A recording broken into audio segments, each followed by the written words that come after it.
Notre politique sportive ces dernières années a réalisé des avancées significatives et des résultats qui nous valent l'admiration de l'Afrique et du monde entier. Mais elle n'en continue pas moins d'être face à de grands défis, lesquels ont amené le chef de l'État à formuler de nouvelles et pertinentes directives dans la ligne de sa vision et qui est de faire du Sénégal une nation du sport et des sportifs de premier plan. À travers ces directives,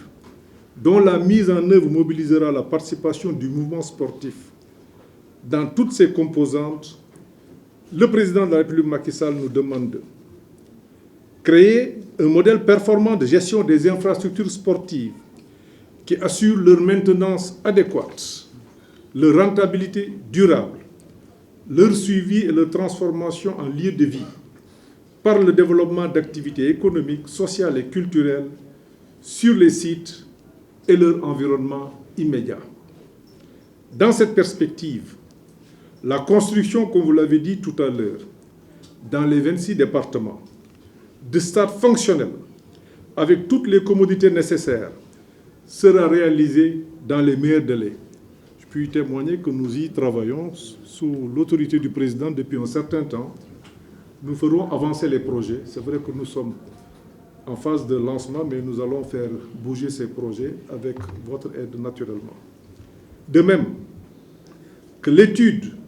sur la création d'une agence de gestion des infrastructures sportives, sans occulter la formulation, en relation avec le mouvement sportif national, d'une doctrine de gouvernance,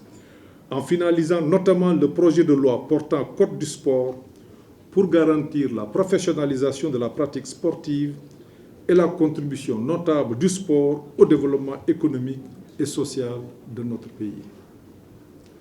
Deuxième point, c'est de relancer et intensifier la dynamique du mouvement Naweta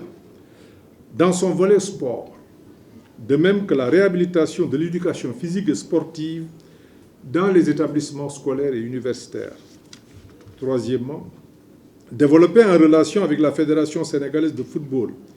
et toutes les parties prenantes des clubs disposant d'académies pour promouvoir la petite catégorie et faire émerger un championnat national de référence internationale soutenu par un programme national d'appui au football local. Quatrièmement, lutter contre la violence dans le sport et les méfaits qu'elle occasionne par l'éducation des masses sportives, mais également l'application rigoureuse des lois qui garantissent la sécurité des personnes et des biens. Cinquièmement, enfin, poursuivre avec rigueur et méthode la préparation des Jeux olympiques de la jeunesse 2026, ce projet mondial que notre pays abrite au nom du continent africain.